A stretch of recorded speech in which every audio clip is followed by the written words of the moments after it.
Last part 1 में हमने देखा था कि रियल नंबर होता क्या है, और आज हम उससे आगे जो एक थ्योरम है उस थ्योरम के बारे में डिस्कस करेंगे। ठीक है, तो लास्ट टाइम हमने देख लिया था कि रियल नंबर क्या होता है, रियल नंबर है वो कैसे बनता है। ठीक है, it is the collection of the rational number and irrational number. ठीक है, अब हम देखेंगे नेक्स्ट इसका जो पार्ट है यूक्लिड डिवीजन लेमा। ठीक है, तो यूक्लिड डिवीजन लेमा होता क्या है वो देखेंगे। ठीक है, तो ये क्या होता है, it is the fundamental theorem of arithmetic.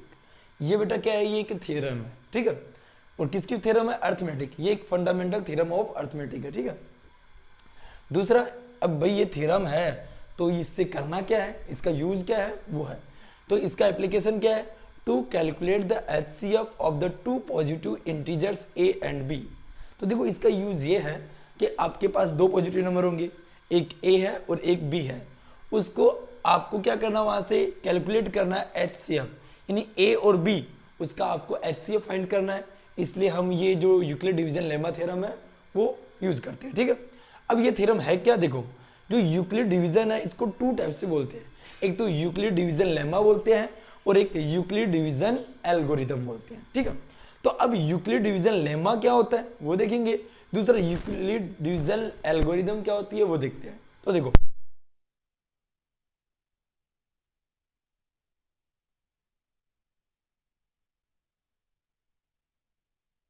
Statement, देखो यूक्लिड डिवीजन लेमा एक क्या है, प्रूवन स्टेटमेंट है, यानी एक स्टेटमेंट है जो पहले से प्रूव किया गया है। ठीक है, यानी पहले से ऑलरेडी पहले से प्रूव है, और वो स्टेटमेंट यूज करके हम क्या करेंगे, प्रूव अनदर स्टेटमेंट, और ये वाला स्टेटमेंट से हम क्या करेंगे, कोई दूसरा स्टेटमेंट है वो प्रूव करेंगे। ठीक है, अब दूसरा पढ़ेंगे हम एल्गोरिदम। ठीक है, तो यूक्लिड डिवीजन एल्गोरिदम क्या होता है, देखो यहाँ पे बता के रखा है कि series of the well defined steps which give a procedure for the solving A types of A problems. ठीक है, यहाँ पे बोला है कि ये एक series of the well defined steps होती है, यानी आपको एक सीरीज दे रखी होगी और उस सीरीज को स्टेप बाय स्टेप करके आपको एक क्वेश्चन है, यानी ठीक है प्रॉब्लम्स है, उस प्रॉब्लम्स को सोल्व करना है आपको। ठीक है, तो वही देर का यानी प्रोसीजर होता है पूरा, और उस प्रोसीजर के थ्रू हम क्या करेंगे, हम स्टेप बाय स्टेप करके हमारी जो प्रॉब्लम्स है उस प्रॉब्लम को सोल्व करेंगे, तो उसको बोलते हैं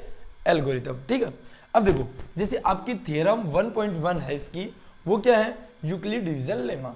यहाँ पे क्या बोल रहा है कि let a and b are the positive integers. ठीक है, यानी आपके पास दो नंबर है, एक ए है और एक बी है, और वो दोनों क्या है, पॉजिटिव इंटीजर्स नंबर है। ठीक है, there exist the unique integers q and r satisfy.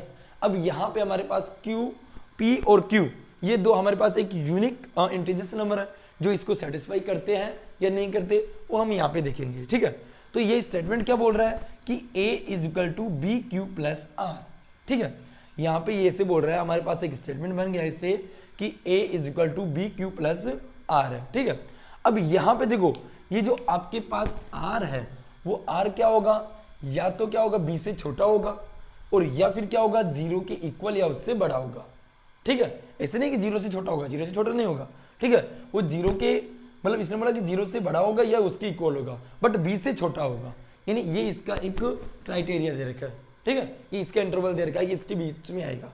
अब देखो, अब आप बोल रहे हो कि सर ये है क्या, तो आपने देखा होगा जब छोटी क्लास में कि डिविडेंड इज इक्वल टू क्या होता है, divisor into quotient plus remainder, बस वो वाला ही फॉर्मूला है, और इसी फॉर्मूले से, इसी स्टेटमेंट से आपको क्या करना है, बहुत सारी प्रॉब्लम्स होगी, उस प्रॉब्लम को सॉल्व करना है, और आपको क्या करना है, एचसीएफ फाइंड करना है। तो आपको यहाँ पे टू नंबर्स दे रखे होंगे। ठीक है, वो दोनों नंबर्स के आपको क्या फाइंड करना है, एचसीएफ फाइंड करना है। तो कोई भी टू नंबर्स का एचसीएफ फाइंड करने के लिए हम यूक्लिड डिवीजन एल्गोरिथम यूज करते हैं। ठीक है, तो और ये हमारे पास प्रूवन स्टेटमेंट है। ठीक है, तो इस प्रूवन स्टेटमेंट से हम क्या करेंगे, कोई दूसरा स्टेटमेंट है वो प्रूव करेंगे। ठीक है, जो प्रॉब्लम्स है वो प्रूव करेंगे। ठीक है, तो इसका जो एग्जांपल्स है वो हम हमारे नेक्स्ट वीडियो में लेके आएंगे कि ये जो यूक्लिड डिवीजन एल्गोरिथम है वो कैसे यूज करते हैं, किसी प्रॉब्लम में कैसे यूज करके उसको कैसे सॉल्व करना है, कैसे हम उसका एचसीएफ फाइंड कर सकते हैं।